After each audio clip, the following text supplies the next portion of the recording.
Bienvenue sur France 24. Avant de développer ces titres, nous avons appris l'arrestation de notre confrère, le journaliste Moncef Aïd Kassi, jusqu'à récemment encore correspondant de France 24 en Algérie.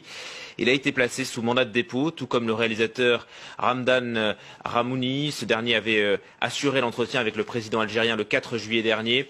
Son avocat n'a pas encore précisé les raisons de son interpellation. Il a simplement précisé que les accusations qui pèsent contre lui étaient, je cite, graves.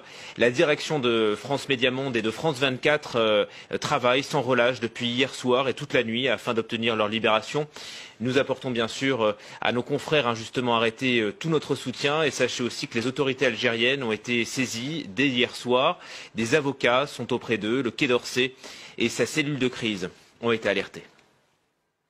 L'arrestation du journaliste et de son caméraman ont soulevé la colère et l'incompréhension auprès journalistes algériens et déclenché les récriminations sur les réseaux sociaux.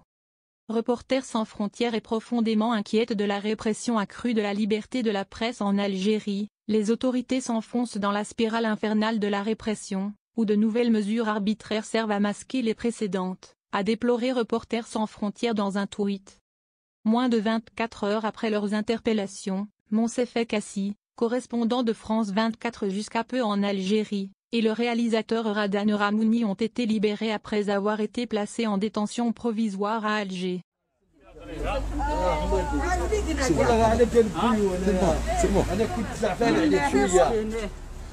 مساء الخير عليكم.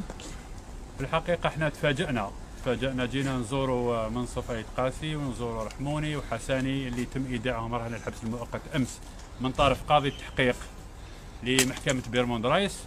فانتظرنا من الساعة 2 زوالا حتى لهذه اللحظة. واحنا نقولوا On vient de sortir de prison. الآن على l'instant.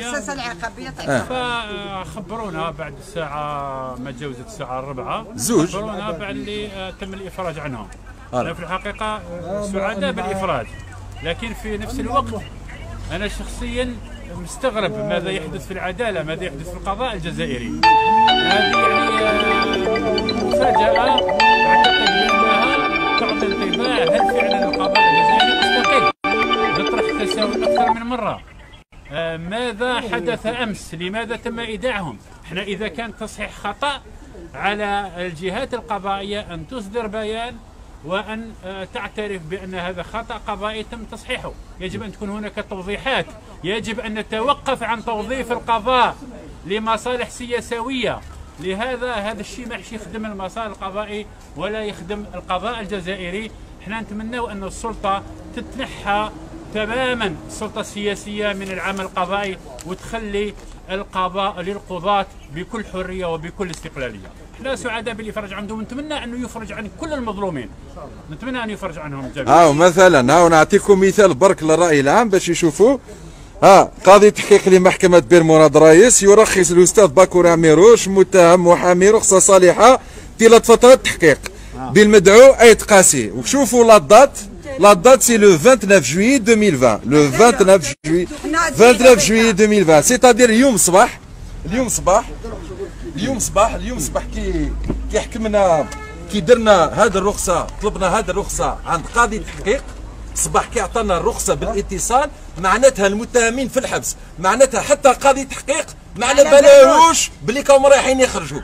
هذه نتساءل انا. جو سوي شوكي اي جي اونت اي جي بور اون طون كافوكا. ما على بالناش وين رانا رايحين. اسكو لو مينيستر لا جوستيس يقدر يفهمنا كيفاش قاضي تحقيق يأمر بإيداع متهمين في مجال الصحافة البارح، واليوم المحامين يعطي لهم قاضي تحقيق يعطي لهم رخصة بالاتصال، المحامين بوندون 4 اور داخل الحبس يستناو يقول لهم يسون ليبيرابل. نخرجوا من الحبس نلقاو فيسبوك معمرة والإعلام وتم الإفراج عنهم.